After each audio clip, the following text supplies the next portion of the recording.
का कहबू खर्चा बर्चा तनी मनी बहुए धी दमा दे आके 18 दिन 14 दिन रह जाई त आदमी कद ने दाल भात तिया ना खिया ऐसे कहने कि पाहुन आइल राते के भात बचल बा फेकला ना निमन बा के भूंज दे पाहुन खा लिहन गरम का है अपना घर में खाते न में कौची ला जाए के बा ए पुष्पी पुष्पी का रे छिपा ले बा पाहुन के बोला दलनिया पले खा ले गरम भात बा भूंज देनी अब कहने का करती रे ओकर स्नान कइला होला अन्हारे पढ़ारे आई भात साबुन सरफ रोज के रोज जियान कर ले आई भात भुंजता ऐसे पाहुन खा ले नाश्ता कर ले हने तो दिमाग में सोनो कोल बारे का? घर से ना कनेवा झगड़ा करेले हमरा से कहेले कि माई गिरव कैसन हड़ी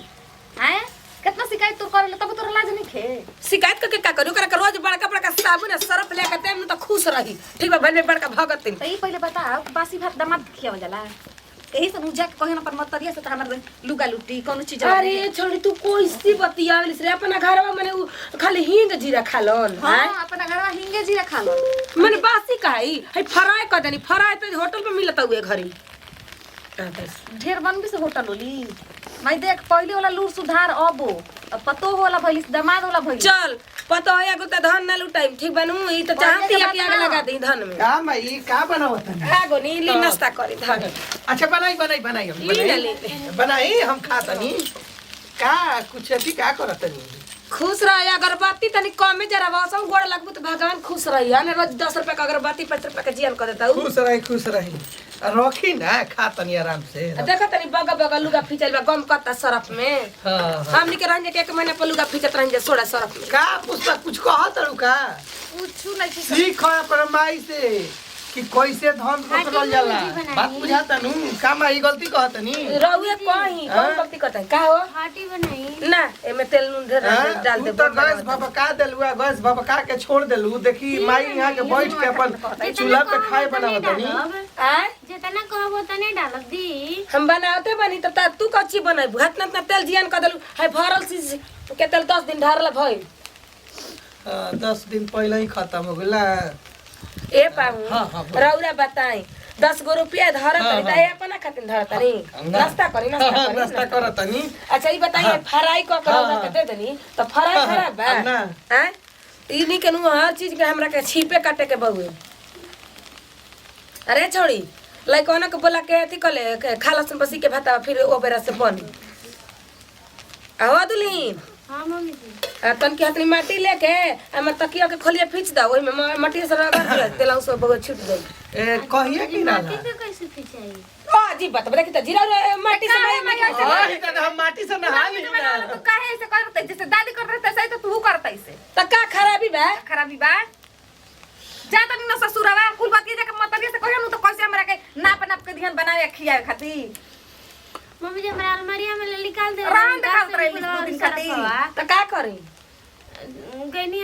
दे देनी राकेश के दुकान पे ले जाके बेचैनी 10 गो रुपया दे देन 10 रुपया का 10 गो लरी रहे शैम्पू रोज शैम्पू से थी करबू माटी से नहीं के माथा धोए के आई दादी कहले बिया दादी के देन हनु कह जी का पधार के आवत हुआ जाता यही से नाव ले तनी न मुंगला के बादो नाव ले तनी कर बुझाइले दे ओने से बर्तन दे कणी तू पुष्पा खा ला तू और काहे खिसे ना जी ई अथी खाई रहबू नु त तार दिमाग ना काम करी काम काहे के करी जी एकर खाली वीआईपी खाना चाची घर नु खाती है घरी चाची करे तरहथी पनु रखती है ना कैसे त कहाला नु कि जेकरा घरे आवल जाला ओकरा घरे साग सतु जोन रहेला नु तो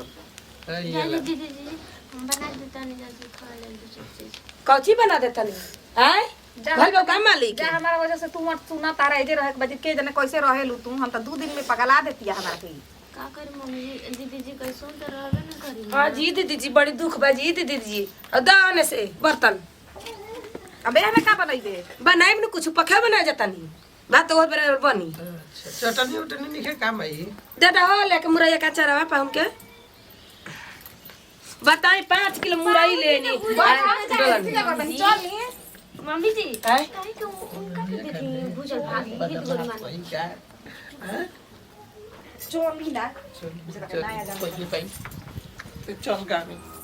ले पंडल में जी का सोची है का सोची है अपने घर पोलाव का खा लो है कौन खराब भूंजल भात देले बनी तो आदमी होटल में जाके खाता हुए एकरा के किन के रुपया पैसा लगा के हम बना देन त खराब हो गइल घर का आदमी बच्चेला त आदमी खाना मम्मी जी चल, कहीं के रहे हित बनावे त उनका के द हित गन लागल पगे 2 दिन 4 दिन अहिले भइला हित गन लागल बा 8 दिन 4 दिन आके बैठल रहे तो हेते कन कहई हन ले पु के बनबू तू प्रधानमंत्री बू खाली कनी के कह द पैसा खर्चा करे के खाली कह द धन में आग लगावे के अरे हम बाई कि तूनी के रोटी पर नून जुरता ना त मर गोनी तो सब दांत चिहर के चल जाई बतावा हो पेट हमर हाथ में एक बीता निकल गई हाँ ई सास ये कि का ही है रोज बासी भात खियाती है साला हम अपना घरे बासी रोटी ना खाई ना हाँ आई हमारे के सास ऐसा बिया कहते कि ऐसा ना सब का करब मुँह पे तो हमारा कहीं के न पड़ी हाँ आई एगो मेहरान बिया छमक छमक कह के आई ले जुगनू की चली खूब मान हो जान हो करे हाँ ये कुल खाए खातिर बन हमरे हाँ पहिला बासी रोटी हमारे घरे बच जाला तो भैंस खा जाली सर हम बासी रोटी ना आ जाए दी अपना घर में जाए तो बासी खाए भाला गुला मत कर बासी का खाबे बासी रे मम्मी जैसे कुल बात मत कर हम ना तो हमरा के ताना मार लग काहे तोरा माई के एकदम साफ कंगाल गरीब हो गई रे अरे पहिले जाना चौपादी का चौरे कमी होगा अरे ना जी सब कुछ घर का पहले एक दिन रोटी बनाई हूं तो 4 दिन खियावत रहे हमन के ओती घर के लूरे करबी बुढ़िया हमर जो दादी बिया नु दादिया हमर ओही तरी करत रहे ओकर लूरी एकदम करे देख जानते रे हम ओही दिन जान गनी जही हमरा के गोड़ लगनी नु हमरा के जान कहिया के पचटकिया के नोट सटल 3 गो देली नु ओही दिन हम जान गनु कि के जान कौना खजांची में से निकल ले बाई अच्छा जी चली कहिया चले के चल ए बेरा चल बात बुझाता नु हां साला खइले भात रे हम भूख में जा छटपटाइल बा उ सांझे के ना रहे जी हां परसों के भात रहे ओही खातिर हमने के बोले ले रही आई पाहु सेवा में कमी ना हुई सेवा में ना कमी हुई सब सेवा होता तो दाल है तो तय पेट एक बिता निकल ना रे गरमी के दिन में दाल उड़ा जाला नु तो फेंके ले ना नाक जात के पी जाले अब यही फिर में मत हमारा कहतड़ी कि पाँच चबेनी फाकम कनी की काउची कहत कहतड़ी कि भातवा पहुंच जाला नु तो करे के झान तनी सुखवा दीना उहे भुंजवा दीना तिलवो पानी ले हां ओ करे के का कह दे के आज के बाद हमरा के खिचड़ी जन विदा करम रौरे जाना तनी मम्मी जी से न कहना त सिकाई थे चली चाची घर से रुक जाई दाल या सब का मम्मी से कहम रे ये कहम वो हमरा के कही कि गुई रहल अपना मांगा के मांग के लेवा त चाची घर से दाल सब खा अब मांग मांग के लेवे जी हमरा के सुन तैयार कर जल्दी झोरे झकरे उठाओ ऐसा हमरा घर निकल रहे के चला कहीं का दामाद हन के कोनो बनिहार अच्छा ई बताव तो हम लोग के रोज रोज दोनों बेरा कचकच करत हो जा निक करत हो जा अच्छा हमारा के रउआ कही ना पहले तो कच कच ना होत रहल हम मतलब कि सब दीना करते आ गइनी आज केहू के कुछ ना कहन लेकिन ई आइल बिया जब से हम ना करम त एगो काम एकर बेसी ना होखे तू दाजे मारे लगलू पहले कुछ काम हो जात रहे अब आग त दाजा दाजी होखे लगल के हम बर्तन मांजम तो चूल्हा लिपी माने कि हमई मन तो जिंदगी भर करी तो ओकरा कहे लगी तो पलंग पर बैठो हम ना करम अब आज के बाद हम कहते नु खाए के मत करिए जा हम कह के देम खई हलो तब निक लगी नु करिए चाहे मत करी पूछ के समझा दे उनको के बोला के ना तो हमरा होई तो हम जाके बैठ जेम नहीं हर ना तुमका कहम के लेके चलो बा अच्छा देखो तुम तो हम नहीं हर क दिन भी जा रहा बताई ना का समझा दीजिए समझा दी का पूर्वक कहानी का की समझाई ना पूर्वक हम नहीं है पूर्वक पानी और कोई इनकर के से नहीं खेले के करत आके नहीं खे करत ना तुम्हे करत तरगो सब दिना तुम्हे देखी एगो हो जाला ना नाम हो गइल बाटे रउआ करी चाहे न करी कि पहिले ला उतरल बन त तू बोलत हो पानी बांधी हमरा से ना होई हमरा से ना होई त नहीं देख ले बाऊ यही ना कहत हो जनलू जो तुम के सोच बानू उहे कमा करे के पड़ी हमरा बुझा गई हमरा से ना बनी चाहे कुछ हो जा देखत हो न बुचियो एकन के नौटंकी का भइल बा एक तो हमारा से रुआइन पैंती भइल बा अकेले रही तो सब काम कर लेते दू दू गो आगू सब तो उहे हल बा एकन काहे रहतन दीदी अरे का कोई ये कनिया माई हमर जन बिया नु इयो अभी तक से ना सुधरिए चाची दादिए के हाथ धइले आई गंजल हमर दुल्हा ओ दिन न लिया के अइलन हां हां देखनी तो आइलन परसों में दिन के मुर्गा बनल रहे परसों में के भाता बेसी बन त बच्चा रहे ये तेरा पूंछ के खिया परसों गातना गारी दे तवन गातना गारी खिसियाई ना के हो हित न त बासी तिरासी खाए बगे आदमी के त बात के खाना खाई के त बात अलग हम झूठ बोल के चाची से पूछा का हो चाची बासी दाल उड़ाइल न पीजत रहे ना कमुद के अरे मत का जाई रही सब्जी उड़ा के कुल खा जाई त देख ओइसने हम लोग बाई जा तारा घरे रहती जनु बुचिया ते हम लोग के नाकी में पानी चबावे के पत्ता पिए के पड़ जनलू ए चाची उनका करे जतन लोगवा ठीक का कहत अब भेजी बनले के दाल सब्जी दे तो फिर कही के मांग के खियोते यही कनी के तनी भेज तनी अरे शुरुए कोई कैसे तार भौजइया रहेली हमरा ई ना बुझल अरे खिचड़ी हम एक दिन देखनी बहरिया जात रही ना बोरवा में तो भेटाई रही कैसे रहल बियाह गइला अपना ना बनिया ओकरा के टिकुली से नु देवेले ना ओकरा के साबुन सरफ देवेले कहले के माटी से रगड़ के आजकल के लड़की उतना सहत या ना आ दे उ ढेर दोसर ना सही कब गरीब घर के आइल बिया त देखी दीदी उ सब हम नौते होई कि कहिया बुढ़िया मरो अच्छा ये ये बताई बताओ कैसे कोई करेला अपना घरे कुछो करते न तैयार तो ओकरा खातिर तो निक जबुन बना के में खियावेला वो दामाद नु हन का जना जोगावा तरीका है मरियन त ले जाई लोग जोगावे लगा बेटे पतो का त खिया दे जा भेज खिया देम भी दामाद हवन हो कने अब का कही अब ना कह त लाजे लागत है आ लेकिन जान जइयन न त हमरा ले जरूर के बात के पूछियन कौन ई कोनो मतलब हवे ई कोनो मतलब हवे जय जी लिया के ले खिया दे तनी आ सुन लो आवत ने हितई में कहन दामादे लगे न हमार ई ना के खूब लव झप करी ह जा अपना घर के कुल गीत गा के ध दी ह जा इन करे के समझा दी हमरा के ना समझाई आज के बाद नु तुनो जानी के हम बता दे त ई सुन लिया कान खोल के का मतलब भागत सुबह में ई करी त सही के तारा खाए के बना रे ठीक बा कह कह देता देता ई ते बोलिया नु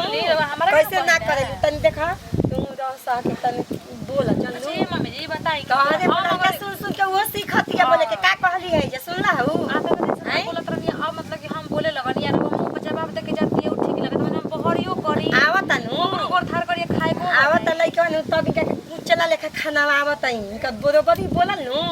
कुल लोला बजावल के छोड़ा देते चल जा दोनों टाइम हम ही बनाई बोरी का करे के बाबे आ थी कनिया के जाता नहीं खेतवा में जाई ना त एथी ले आइबे नेनुआ फरल बाबे तो ले जाए नेनुआ के सब्जी बनती सजी जा जा जा पहले देखा हो तनी इथी कर खाना ना के तैयारी कर पान के लिया के आवत तनी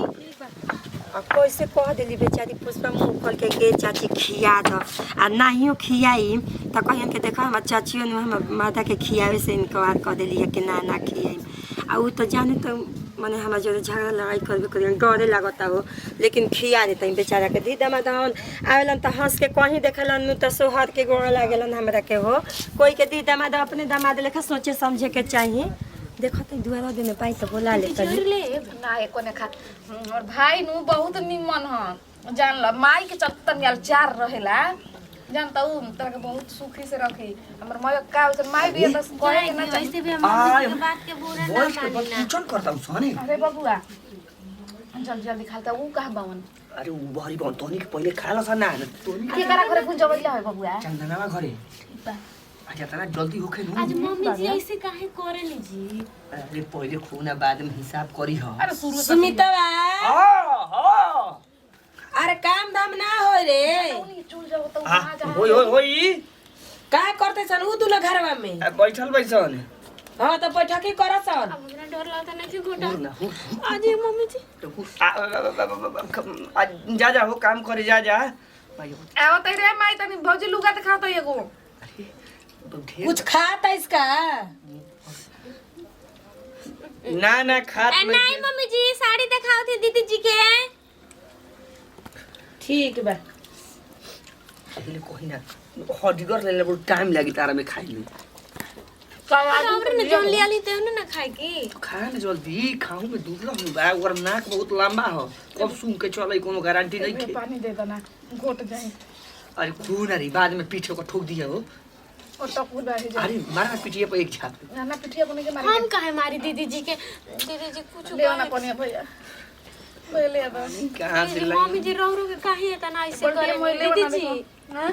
मम्मी जी रो के काहे ऐसे करे डरा तो बेटी नहीं अपन अरे शुरू के कोई इतना पापा के नाम छोड़े तो जानते बाबू रो बताई कहता नहीं कि माटी से साड़ी धो माटी से साड़ी धोवाला बातिया मेरे घर से धोआवत रहे अरे हाथ ही बाद में साड़ी से माटी धोई है ए बबुआ कोनिया नु कि तब शादी हां ठीक बनबा कोनी शादी के तब हम जाएंगे तो हतन खिसियाता उनका तन की बात तीरा से खाए के जो यहाँ दो चार दिन के बाद सांझी पूरी हमारा खाई के के ठीक ना लगी जी दीदी जी रही रहा का करबो कोनिया वो दुकान नु बा मम्मी जी से कह के दीदी जी के रखवा दे अरे हम मालिक हई जो कहले तौने होला देखो अभी कैसे नौटंकी करी जानला खाजा हम देखो दे माई जाती रहा देखो तनी मम्मी जी के रखवाइले रहा ठीक बा जल्दी खा गए हाड़ गोड़ के पता ना चले के चाहिए हाथ मल साबुन से ना तो साबुन कहाँ बा ना तो हमारा ओकर घर में जबान तेज है ना माटी से मल ना तो ओकर ओतने नाको तेज है सुगर चलेले कैसे कैसे काट के बीच देले बन जाए ई ना के सरिया के धरी आइला पर लागो त गांव में घाव न जीवे झनझना जा क्या ताई बा निकला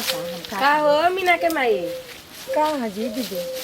आ निमन काम बउए हो दूसरा का धी दामाद के बिगाड़ल अथी कइले का क देनी हजी के रउआ भोरे भोरे लगनी पूछे है हमरा धियावा के दमदा के बोला के बड़का तू